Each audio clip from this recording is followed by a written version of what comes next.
اللہ کے نام سے شروع جو بہت مہربان رحمت والا ہے۔ السلام علیکم دوستو، امید ہے کہ آپ سب خیریت سے ہوں گے۔ دوستو، آج کا یہ واقعہ ایک ایسی قوم کا ہے جس پر اللہ پاک نے اپنا دردناک عذاب نازل فرمایا اور اس قوم کے تمام لوگوں کو اللہ پاک نے بندر بنا دیا۔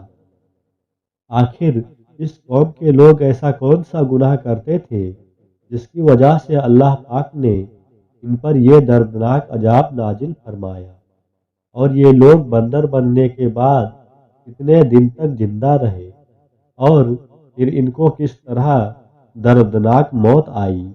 اور جب یہ لوگ بندر بن گئے تو اپنے رشتہ داروں کو دیکھ کر ان سے کیا کہتے تھے، اور یا آج کے دور میں پائے جانے والے بندر اسی قوم کی نسل میں سے ہیں؟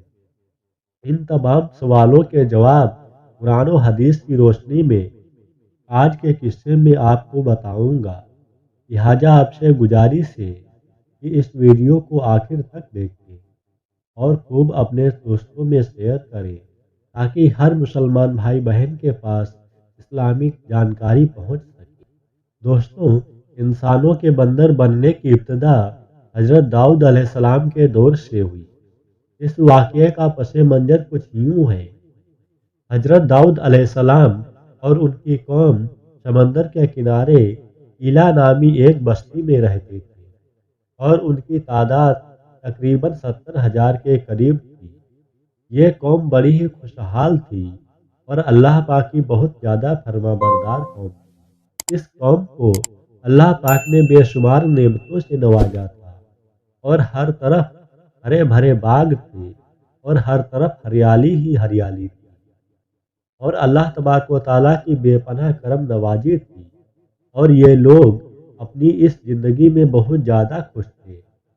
حضرت داؤد علیہ السلام کی قوم کیونکہ سمندر کے کنارے رہتی تھی، اور اللہ تبارک و تعالیٰ کا ان پر اس قدر کرم تھا کہ سمندر کے اس کنارے پر بے شمار مچھلیاں آتی تھیں جن کا یہ لوگ کاروبار کرتے تھے، اور بہت ہی خوشحالی والی زندگی گزارتے تھے۔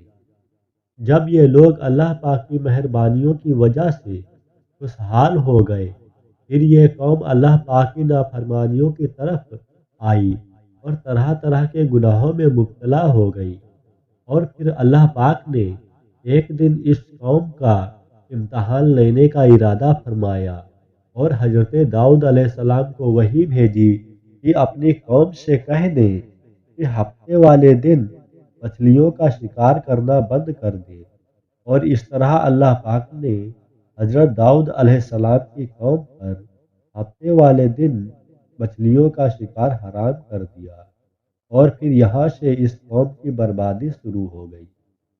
حضرت داؤد علیہ السلام نے اپنی قوم کو بتایا کہ اللہ پاک نے ہفتے والے دن مچھلیوں کے شکار کو وہ حرام قرار دے دیا ہے، تو وہ لوگ بہت ہی زیادہ پریشان ہو گئے، اور ساری قوم سر جوڑ کر بیٹھ گئی، کیونکہ ہفتے کا دن ہی وہ دن تھا جس میں مچھلیاں بہت ہی زیادہ تعداد میں آتی تھیں اور خود بخود کنارے پر آ جاتی تھیں، اور باقی دنوں میں بہت ہی کم یعنی نہ ہونے کے برابر ہی مچھلیاں پکڑی جاتی تھیں۔ اس قوم کا گزر بسر کیونکہ مچھلیوں کے شکار پر تھا، اس وجہ سے اللہ تبارک و تعالیٰ کا یہ حکم سن کر یہ قوم پریشان ہو گئی۔ یہ لوگ اس بات سے بے خبر تھے کہ یہ صرف اللہ کی طرف سے ایک امتحان اور ان کی آزمائش ہے۔ پھر شیطان نے ایک دن ان کے دلوں میں وسوسہ ڈالا کہ سمندر سے نالیاں نکال کر خشکی میں بڑے بڑے حوض بنا لیے جائیں۔ جب ہفتے والے دن مچھلیاں آئیں گی تو وہ ان نالیوں میں سے ہوتے ہوئے بڑے بڑے حوضوں میں آ جائیں گی، اور پھر اس طرح ان نالیوں کا منہ بند کر دیا جائے، اور پھر اگلے دن یعنی اتوار والے دن ان کو پکڑ لیا جائے۔ شیطان نے اس قوم کے لوگوں کو برگلایا کہ اس طرح ہم ہفتے والا دن شکار سے بھی بچ جائیں گے اور مچھلیاں بھی ہمارے ہاتھ آ جائیں گی۔ बहुत से लोगों को ये वसवसा अच्छा लगा और उन्होंने ऐसा ही करना शुरू कर दिया और उन्होंने समंदर से छोटी छोटी नालियां निकालना शुरू कर दी, जिसके जरिए ज़्यादा मिकदार में मछलियां उन हौजों में आना शुरू हो गई। इस कौम के बदबख्त लोगों को शैतान का यह हीला बहुत पसंद आया, लेकिन इस कौम के लोगों ने ये ना सोचा कि जब मछलियां समंदर से आके इन हौजों में कैद हो गई तो वो मछलियों का शिकार भी हो गया। तो ये शिकार भी हफ्ते वाले दिन ही करार पाया, जो कि अल्लाह पाक ने हराम करार दिया था। इस मौके पर यहूदियों के 3 गिरोह हो गए। कुछ लोग ऐसे होकर शिकार से बाज रहे और कुछ लोग इस कौम को दिल से बुरा जानकर खामोश रहे और उन्होंने शिकार नहीं किया, लेकिन दूसरे लोगों को मना भी नहीं करते थे और नसीहत करने वालों से ये कहते थे कि तुम लोग ऐसी कौम को नसीहत कर रहे हो जिन्हें अल्लाह तबारक व तआला अनकरीब हलाक करने वाला है और इन पर अपना दर्दनाक अजाब नाजिल फरमाने वाला है। और इस कौम के कुछ लोग ऐसे थे जो सरकश और नाफरमान लोग थे, जिन्होंने अल्लाह तबारक व तआला की एलानिया मुखालफत की और शैतान के हीलेबाजी को मानकर हफ्ते वाले दिन भी शिकार करने लगे। ये लोग अल्लाह पाक के हुक्म की खुल्ला मुखालफत करते और हफ्ते वाले दिन मछलियों का शिकार करके उनको खाया करते और उनको बेचा करते थे। दोस्तों, हजरत दाऊद अलैहिस्सलाम की कौम के 12,000 ऐसे नाफरमान लोग थे जो मना करने के बावजूद भी हफ्ते को इन नालियों के जरिए शिकार करते थे। हजरत दाऊद अलैहिस्सलाम ने इन 12,000 लोगों को अल्लाह तबारक व तआला के दर्दनाक अजाब से डराया। आपने उनसे कहा कि वो अल्लाह पाक की इस नाफरमानी से बाज आ जाएं, लेकिन वो लोग बाज ना आए और खुलेआम शिकार करने लगे। चुनांचे वो लोग जो इस बात को बुरा जानते थे, उन लोगों ने अपने और इन नाफरमानों के दरमियान एक दीवार खड़ी कर दी, जिसकी एक तरफ वो 12,000 नाफरमान लोग रहते थे और दूसरी तरफ वो लोग थे जो शिकार से बाज रहे। हजरत दाऊद अलैहिस्सलाम ने अपनी इस कौम के नाफरमानों को बार बार समझाया, लेकिन ये लोग अपनी नाफरमानी से बाज न आए और इसी तरह अल्लाह तबारक व तआला के हुक्म की नाफरमानी करते रहे और उसी तरह शिकार करते रहे। और फिर एक दिन हजरत दाऊद अलैहिस्सलाम ने गुस्से में आकर शिकार करने वालों पर लानत फरमा दी। उसका असर ये हुआ कि एक दिन खताकारों में से कोई भी अपने घर से बाहर ना निकला। ये मंजर देखकर कुछ लोग उनकी दीवारों पे चढ़ गए ताकि मालूम हो सके कि वो लोग किस हाल में हैं। जब उन लोगों ने उन नाफरमानों को देखा तो सबके सब बंदरों की शक्ल में बदल चुके थे। अल्लाह तबारक व तआला ने इन लोगों को इनकी नाफरमानी की वजह से इन पर दर्दनाक अजाब नाजिल फरमाया। फिर इन लोगों को बंदर की शक्ल में बदल दिया।